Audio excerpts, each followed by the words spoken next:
जय माता दी दोस्तों। ओम नमः शिवाय। सभी को करवा चौथ व्रत की हार्दिक शुभकामनाएं। सभी पर करवा चौथ माता सदा सर्वदा अपना आशीर्वाद बनाए रखें। आज हम सभी माताएं बहनें करवा चौथ की 4 कथाएं सुनेंगी जो सालों से सुहागिन महिलाएं करवा चौथ के दिन सुनती हुई आई हैं। अंत में बिंदायक जी की कथा को सुनने के बाद ही करवा चौथ की कथाएं पूरी होंगी। बोलिए चौथ माता की जय। करवा चौथ माता मेरी विनती सुनना, अमर हमारा सुहाग रखना, अमर हमारा सुहाग रखना।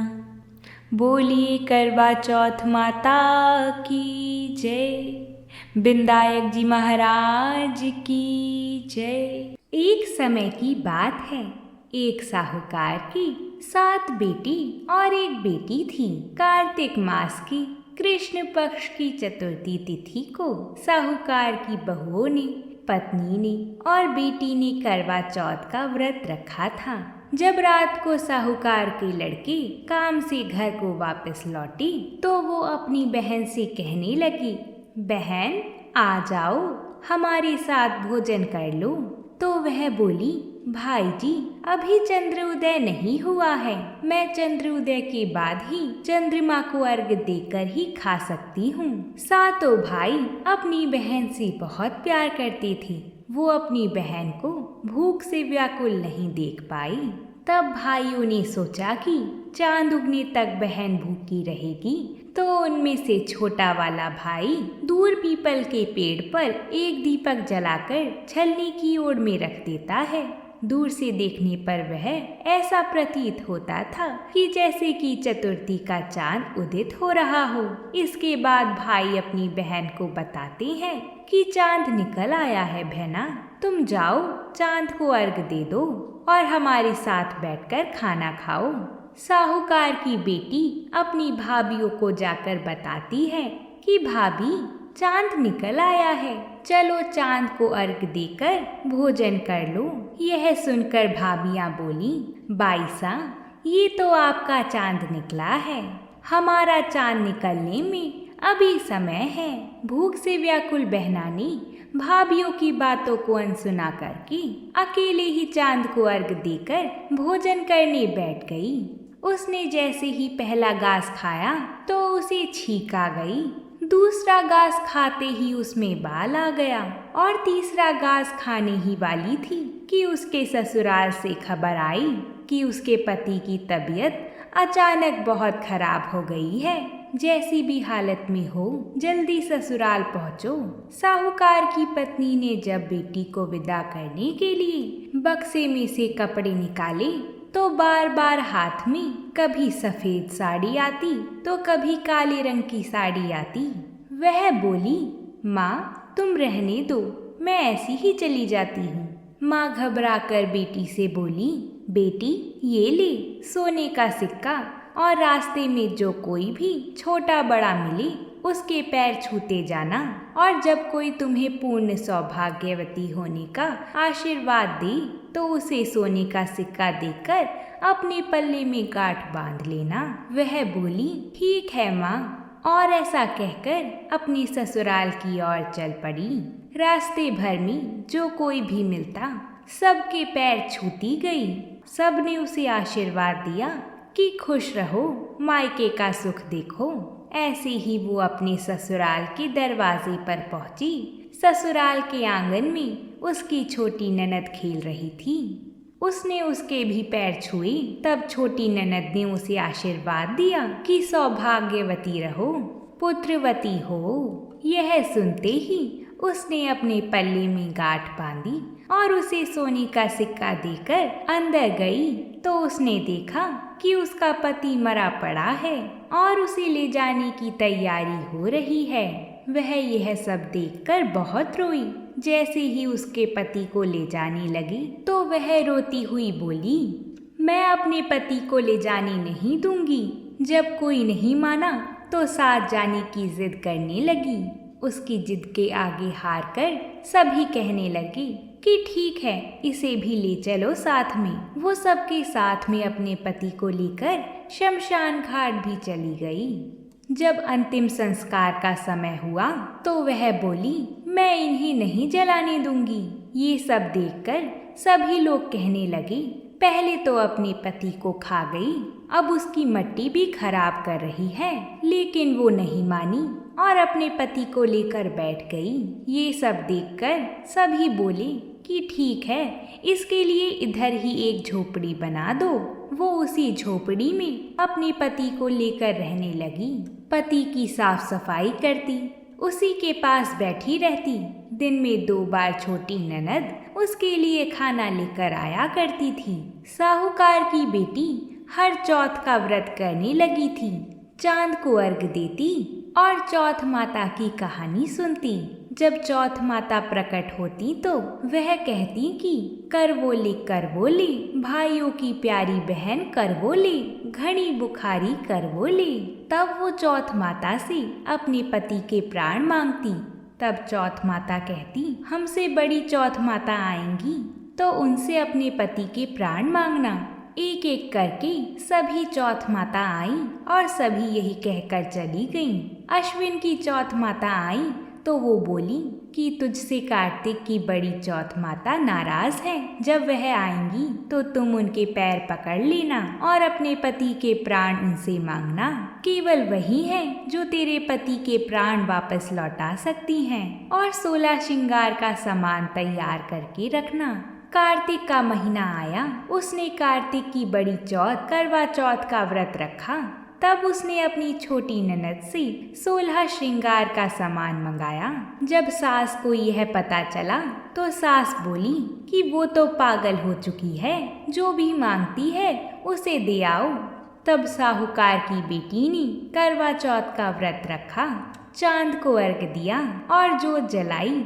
जब कार्तिक की बड़ी चौथ माता प्रकट हुई तो वह बोली, करवोले 7 भाइयों की प्यारी बहन करवोले, घड़ी बुखारी करवोले, दिन में चांद उगाने वाली करवोले। उसने माता की पैर पकड़ लिए और रोती रोती बोली, माता मेरा सुहाग लौटा दो। तब चौथ माता बोली, तू तो बड़ी भूखी है, 7 भाइयों की प्यारी बहन है, तुझे सुहाग से क्या लेना देना।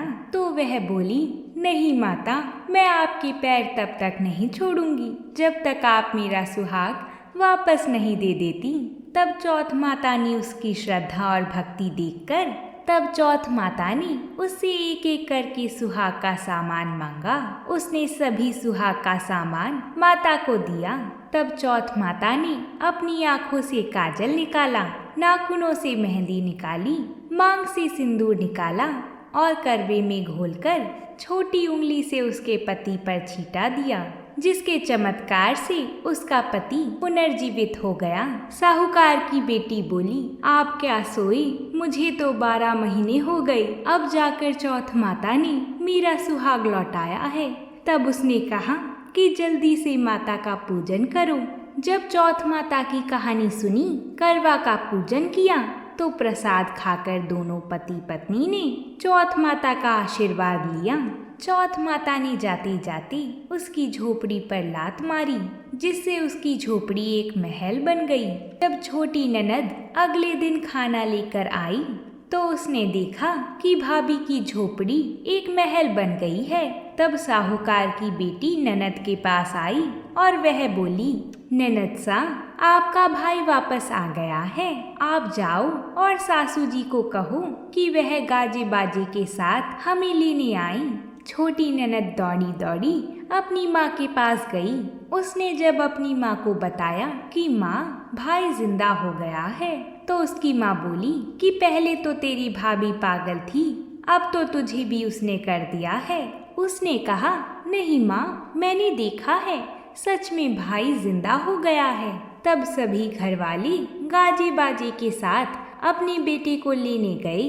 अपने बेटे को जीवित देखकर सास बहू के पैर छूने लगी और बहू सास के पैर छूने लगी। तब बहू कहने लगी, माँ, आप ये क्या कर रही हैं? आपके हाथ तो आशीर्वाद देने के लिए उठने चाहिए। अब तो आपका बेटा वापस आ गया है। सास बोली, मैंने तो इसे 1 साल पहले ही भेज दिया था। ये तो वापस तेरे भाग्य से आया है। हे चौथ माता, अपनी कृपा हम पर भी बनाए रखना। जैसे पहले साहूकार की बेटी को दिया वैसा किसी को मत देना, और फिर जैसे उसका सुहाग लौटाया सभी के सुहाग की ऐसे ही रक्षा करना। बोलिए चौथ माता की जय। हे चौथ माता, इस कहानी को कहने वाली, सुनने वाली और हुंकार भरने वाली सभी पर अपनी कृपा करना। अब हम करवा चौथ की दूसरी पौराणिक कथा को सुनेंगे। अगर आपने यहाँ तक कथा को सुन लिया है तो वीडियो को एक लाइक ज़रूर कर दें। आपके एक लाइक से हमें और कथाएं लाने का प्रोत्साहन मिलता है। एक समय की बात है जब नीलगिरी पर्वत पर पांडव पुत्र अर्जुन तपस्या करने गए थे। तब किसी कारणवश उन्हें वहीं रुकना पड़ा। उन्हीं दिनों पांडवों पर गहरा संकट आ पड़ा था।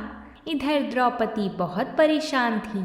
उनकी कोई खबर ना मिलने पर तब चिंतित व शोककुल होकर द्रौपदी जी ने भगवान श्री कृष्ण का ध्यान किया तथा कृष्ण जी के दर्शन होने पर पांडवों के कष्टों के निवारण हेतु उन्होंने उनसे उपाय पूछा। तब कृष्ण जी बोले, हे द्रौपदी, मैं तुम्हारी चिंता एवं संकट का कारण जानता हूँ। उसके लिए तुम्हें एक उपाय करना होगा। जल्दी ही कार्तिक माह की कृष्ण चतुर्थी आने वाली है। उस दिन तुम पूरे मन से करवा चौथ का व्रत रखना। भगवान शिव, गणेश जी महाराज एवं पार्वती माता की उपासना करना। तुम्हारे सारे कष्ट दूर हो जाएंगी तथा सब कुछ ठीक हो जाएगा। कृष्ण जी की आज्ञा का पालन करके द्रौपदी जी ने वैसे ही करवा चौथ का व्रत किया। तब उसे शीघ्र ही अपने पति के दर्शन हुए और उसकी सारी चिंताएं दूर हो गई। जब माता पार्वती द्वारा भगवान शिव से पति की दीर्घ आयु एवं सुख संपत्ति की कामना की विधि पूछी, तब शिव जी ने करवा चौथ व्रत रखने की कथा सुनाई थी। करवा चौथ का व्रत करने के लिए श्री कृष्ण ने द्रौपदी जी को एक कथा का वर्णन किया था। पुराणों के अनुसार करवा नाम की एक पतिव्रता धोबिन अपने पति के साथ तुंगभद्रा नदी के किनारे स्थित गांव में रहती थी। उसका पति बूढ़ा और निर्बल था। एक दिन जब वह नदी के किनारे कपड़े धो रहा था, तभी अचानक एक मगरमच्छ वहां आया और धोबी के पैर अपने दांतों में दबाकर यमलोक की ओर ले जाने लगा। वृद्ध पति यह देखकर घबरा गया और जब उससे कुछ कहते नहीं बना तो वह करवा करवा कहकर अपनी पत्नी को पुकारने लगा। पति की पुकार सुनकर धोबिन करवा वहां आ पहुंची तो मगरमच्छ उसके पति को यमलोक पहुंचाने ही वाला था। तब करवा धोबिन ने मगरमच्छ को कच्चे धागे से बांध दिया और मगरमच्छ को लेकर यमराज के द्वार पहुंची। उसने यमराज जी से अपने पति की रक्षा करने की गुहार लगाई और साथ ही यह भी कहा कि मगरमच्छ को उसके इस कार्य के लिए कठिन से कठिन दंड देने का आग्रह किया और बोली, हे भगवान, मगरमच्छ ने मेरे पति के पैर पकड़ लिए हैं। आप इस मगरमच्छ को इस अपराध के लिए दंड स्वरूप नर्क भेज दें। करवा की पुकार सुनकर यमराज ने कहा, अभी मगर की आयु शेष है, मैं उसे अभी यमलोक नहीं भेज सकता। इस पर करवा ने कहा, अगर आपने मेरे पति को बचाने में मेरी सहायता नहीं की तो मैं आपको श्राप दे दूंगी और नष्ट कर दूंगी। करवा का साहस देखकर यमराज भी डर गए और मगरमच्छ को यमपुरी भेज दिया। साथ ही करवा के पति को दीर्घायु होने का वरदान दिया। तब से ही कार्तिक कृष्ण की चतुर्थी को करवा चौथ व्रत का प्रचलन हुआ आया, जिस व्रत को महिलाएं अपनी पूरी भक्ति भाव के साथ करती हैं और भगवान से अपनी पति की लंबी उम्र की कामना करती हैं। तो बोलिए भगवान शंकर की जय, माता पार्वती की जय। अब हम करवा चौथ की तीसरी पौराणिक कथा को सुनेंगे। एक बार की बात है, मगध देश में एक अश्वपति नाम का राजा राज्य करता था। वह परम प्रतापी था। उन्हें कन्या के रूप में सावित्री जैसी सर्वगुण संपन्न बेटी रूपी धन की प्राप्ति हुई थी। सावित्री बड़ी हुई और विवाह के योग्य हो गई। तब उनके पिता राजा अश्वपति ने उन्हें स्वयं से अपना पति का चुनाव करने को कहा। एक दिन नारद मुनि जी राजा अश्वपति के घर आए। राजा ने नारद जी को सावित्री से कही हुई बात बताई। उसी समय सावित्री भी अपनी पसंद के वर का चुनाव करके लौटी थी। उसने नारद जी को प्रणाम किया। तब नारद जी ने सावित्री से पूछा कि उसने किसको अपने वर के रूप में चुना है, बताओ। सावित्री ने कहा, हे मुनीश्वर, मैंने राजा दयुमत सेन जिनका राज्य पाठ हर लिया गया है, जो कि अंधे हैं और अपनी पत्नी के साथ वनों में भटक रहे हैं, मैं उन्हीं के इकलौते पुत्र सत्यवान से विवाह करना चाहती हूँ। मैं उन्हें ही अपने पति के रूप में वरण करना चाहती हूँ। नारद जी ने अपने दिव्य ज्ञान से सत्यवान और सावित्री के ग्रहों को समझकर उनके भविष्य का पता लगा लिया था। यह समझकर राजा से नारद मुनि जी ने कहा, हे राजन, तुम्हारी कन्या ने एक बहुत ही योग्य वर का चयन किया है। सत्यवान, गुणी और धर्म कर्म करने वाला व्यक्ति है। वह सावित्री के लिए योग्य है, पर एक बहुत भारी संकट है कि उसके जीवन की आयु कम है। 1 वर्ष के बाद ही उसकी मृत्यु निश्चित है। नारद जी के वचन सुनकर राजा ने अपनी पुत्री से किसी और वर का चुनाव करने को कहा। सावित्री ने कहा, पिताश्री, आर्य कन्याएं अपने जीवन काल में एक बार ही पति का चुनाव करती हैं। मैंने भी सत्यवान को अपने पति के रूप में मान लिया है। अब फिर यह अल्प आयु हो या दीर्घ आयु, इससे कोई फर्क नहीं पड़ता। अब मैं किसी अन्य पुरुष को अपने मन में स्थान नहीं दे सकती हूँ। राजा एक ही बार आज्ञा देता है। आर्य कन्याएं एक ही बार अपने वर का चयन करती हैं। पंडित एक ही बार प्रतिज्ञा धारण करते हैं। कन्यादान भी एक ही बार होता है। अब जो चाहे हो जाए, मेरे पति सत्यवान ही होंगी। सावित्री के ऐसे कठोर वचन सुनकर राजा ने उसका विवाह सत्यवान से कर दिया। सावित्री ने नारद जी से सत्यवान की मृत्यु का समय पता कर लिया था। वह भी वन में रहकर अपनी सास ससुर की सेवा करने लगी। जैसे जैसे समय बीतता गया, नारद जी की कही बातें सावित्री को और ज्यादा परेशान करने लगी। नारद जी के कहे अनुसार जब सत्यवान के जीवन के अंतिम 3 दिवस ही बचे थे, तभी से सावित्री अपने पति के जीवन की वृद्धि के लिए व्रत करने लगी थी। नारद जी द्वारा दिए गए सुझाव के अनुसार वह पितरों का पूजन करने लगी। हर रोज की तरह उस दिन भी जब सत्यवान लकड़ी काटने चला तो अपनी सास ससुर से आज्ञा लेकर वह भी वन में चली गई। सत्यवान वन में पहुंचकर लकड़ियां काटने लगा। उसी समय उसके सर में दर्द होने लगा। वह उसी समय पेड़ से नीचे उतरकर तड़पने लगा। यह देखकर सावित्री का हृदय भी जोर से कांपने लगा था। उसने उसी समय सत्यवान को एक बरगद के पेड़ के नीचे लिटा दिया और उसके सिर को अपनी गोद में रख लिया। तभी उसी समय दक्षिण दिशा से यमराज का आगमन होते दिखाई दिया। यमराज उसके पति के प्राण लेकर चल दिए। तभी सावित्री भी उनके पीछे चलने लगी। जब यमराज ने उसे देखा तो सावित्री को लौट जाने को कहा, परंतु उसने कहा, हे यमदेव, एक पत्नी का यह धर्म है कि वो अपने पति का अनुसरण करे। अपने पति के पीछे चलना ही एक स्त्री का मुख्य कर्तव्य है।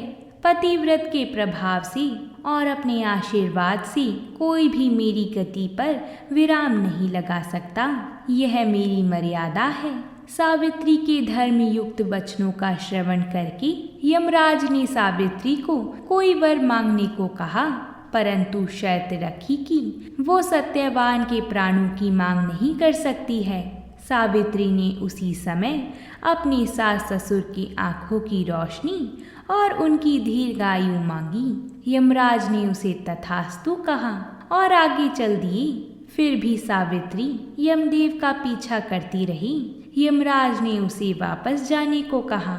इस पर सावित्री ने जवाब दिया, हे धर्मराज, मुझे अपने पति का अनुसरण करने में समस्या नहीं है और हम पति पत्नी हैं। हम भिन्न भिन्न मार्ग पर कैसे जा सकते हैं? पति का अनुगमन मेरे जीवन का परम कर्तव्य है। यमराज जी ने सावित्री के पतिव्रता धर्म की निष्ठा देखकर पुनः वर मांगने को कहा। इस बार सावित्री ने अपने सास ससुर के खोए राज्य और खुद को 100 भाइयों की बहन होने का वर मांगा। यमराज ने फिर तथास्तु कहा और वे आगे चल दिए। लेकिन अभी भी सावित्री ने यमराज का पीछा नहीं छोड़ा।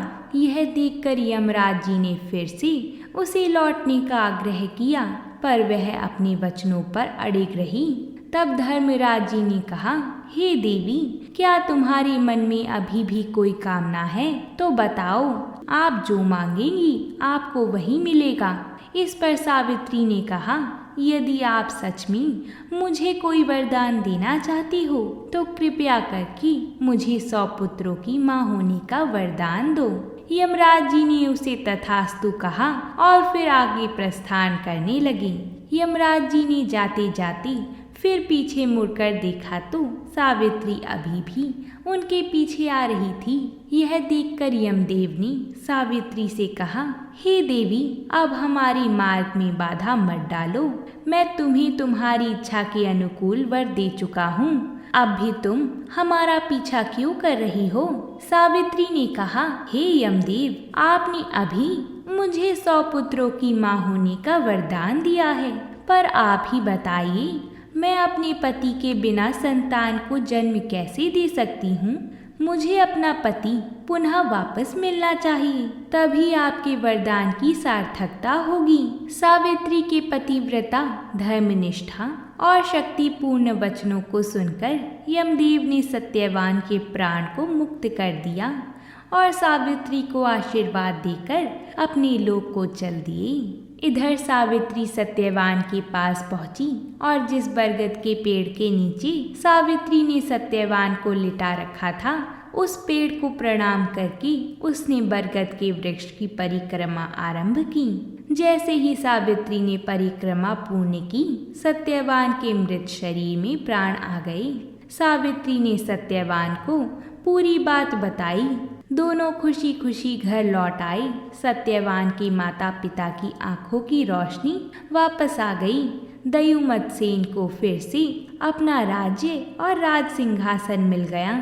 उधर सावित्री के पिता को 100 पुत्रों का सौभाग्य मिला और सावित्री 100 भाइयों की बहन बनी। वहीं सावित्री को भी 100 पुत्रों की प्राप्ति हुई। इस तरह से सावित्री ने अपने कुल और पितृकुल दोनों का कल्याण किया और इस तरह सावित्री के इस पतिव्रता धर्म के पालन की प्रशंसा सभी दिशाओं में फैलने लगी। इस कथा को जो कोई भी व्रत में पढ़ता है या सुनता है एवं हुंकार भरता है, उसके घर में हमेशा सुख शांति बनी रहती है, पति को दीर्घायु की प्राप्ति होती है। बोलिए भगवान विष्णु की जय। अब हम करवा चौथ की चौथी कथा को सुनेंगे।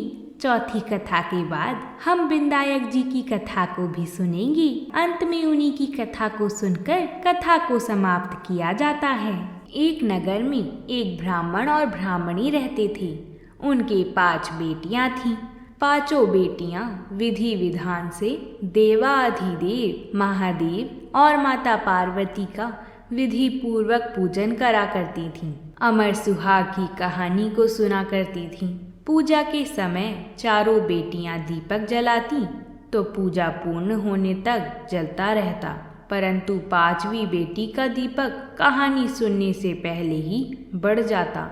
यह देखकर 5वीं बेटी को चिंता होने लगी। सभी बहनों का दीपक तो जलता है, मेरा दीपक क्यों बढ़ जाता है? एक दिन 5वीं बेटी ने घर जाकर माँ को सारी बात बताई। तब माँ ने कहा, बेटा, इसमें चिंता की कोई बात नहीं है।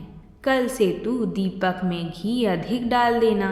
बेटी ऐसा करने लगी। कुछ समय पश्चात ब्राह्मण ने पांचों बेटियों का विवाह कर दिया।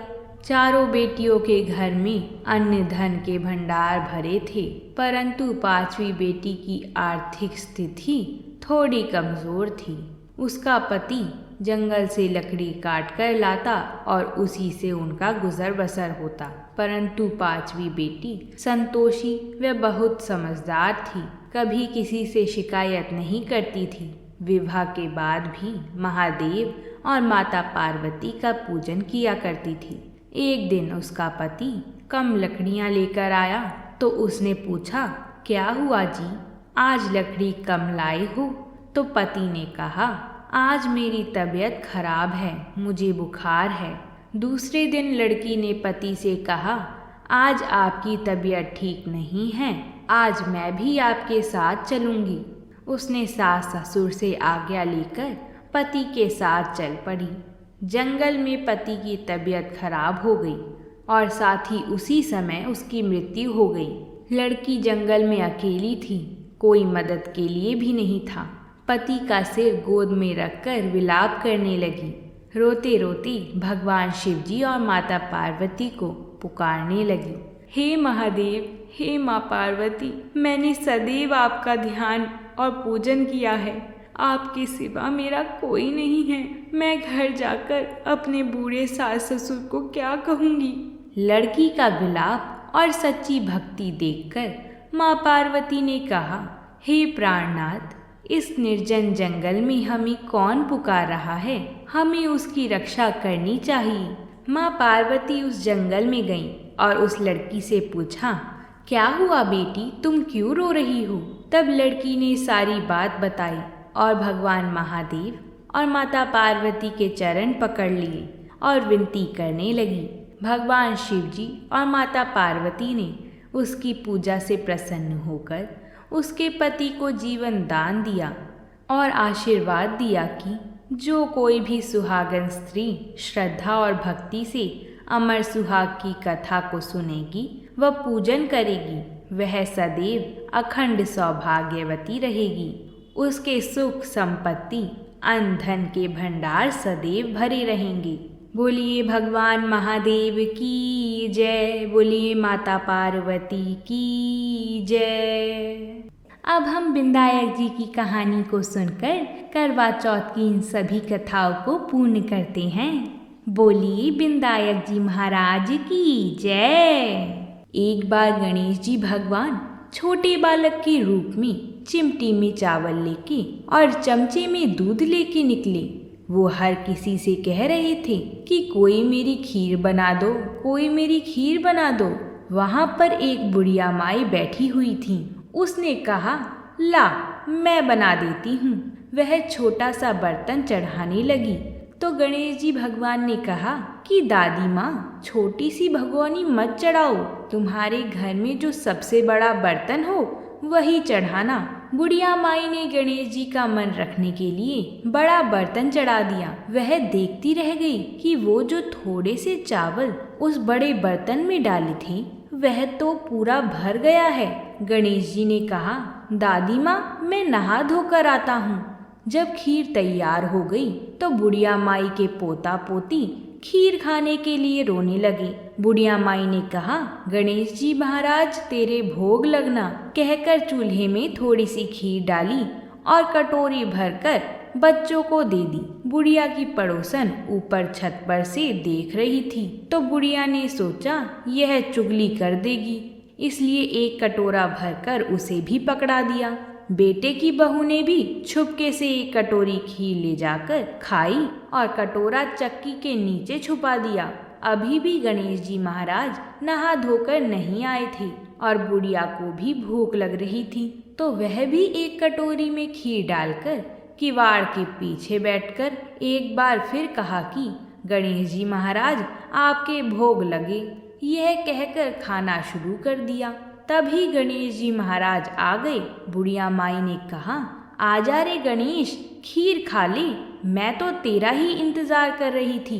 तब गणेश जी ने कहा, दादी माँ, मैंने तो खीर पहले ही खा ली। बुढ़िया ने कहा, कब खाई?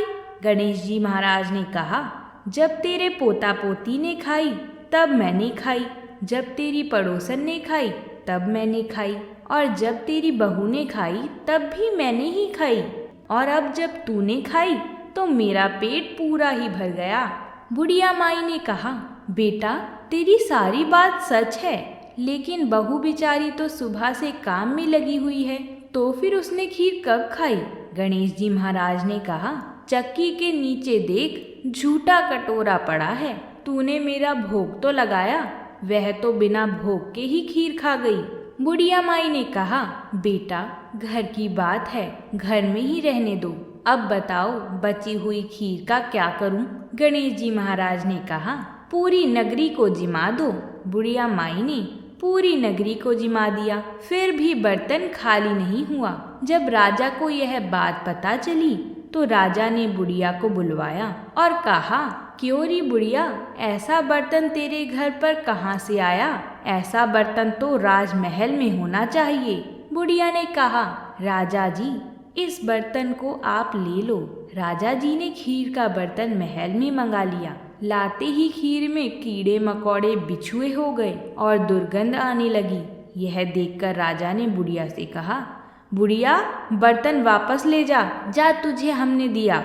बुढ़िया ने कहा, राजा जी आप देते तो पहले ही कभी दे देते, यह बर्तन तो मुझे मेरे गणेश जी ने दिया है। जब बुढ़िया ने बर्तन वापस लिया तो लेते ही सुगंधित खीर हो गई। घर आकर बुढ़िया ने गणेश जी से कहा, बची हुई खीर का क्या करें? गणेश जी ने कहा, झोपड़ी के कोने में गड्ढा खोदकर गाड़ दो, उसी जगह पर जब सुबह उठकर वापस खोदेगी तो धन के 2 चरे मिलेंगे। ऐसा कहकर गणेश जी महाराज अंतर्ध्यान हो गए और जाते समय झोपड़ी को लात मारते हुए गए तो झोपड़ी की जगह महल हो गया। सुबह बहू ने फावड़ा लेकर पूरे घर को खोद दिया तो कुछ भी नहीं मिला। बहू ने कहा, सासू जी थारो गणेश जी तो झूठो निकलो। सास ने कहा, बहू मारो गणेश झूठो तो नहीं है, ला मैं देखूं। वह सुई लेकर खोजने लगी तो टन टन करते 2 धन के चरे निकल आए। बहू ने कहा, सासू जी गणेश जी तो साचो ही है। सासू ने कहा, गणेश जी महाराज तो भावनाओं का भूखा है। हे गजानन गणेश जी महाराज, जैसा आपने बुढ़िया को दिया वैसे ही सबको देना। विनायक जी की कहानी कहने वाली, हुंकार भरने वाली और आसपास के सभी सुनने वाले सबको अपनी कृपा से पूर्ण करना। बोलिए गणेश जी महाराज की जय। करवा चौथ की संपूर्ण कथाओं को सुनने के बाद अपनों से बड़ी जैसे सास और जेठानी के पैर छुआ करते हैं और उनसे सदा सुहागन होने का आशीर्वाद प्राप्त करते हैं। अगर किसी कारणवश आप सभी अकेले इस कथा को श्रवण कर रहे हों तो चौथ माता का आशीर्वाद लेकर कथाओं को पूर्ण करना चाहिए। अगर आप सभी ने इस कथा को पूरा सुना है तो कमेंट में चौथ माता की जय लिखकर हमें अपना आशीर्वाद जरूर दीजिएगा। अगर आप सभी को हमारी और कथाएं भी सुननी हैं तो हमारी चैनल को सब्सक्राइब ज़रूर कर लें, जिससे आप सभी को हमारी चैनल पर आई हुई सारी कथाएं समय अनुसार मिल जाएंगी। तो अब हम आपसे कल मिलते हैं एक नई कथा के साथ। तब तक के लिए प्रेम से बोलिए जय माता दी।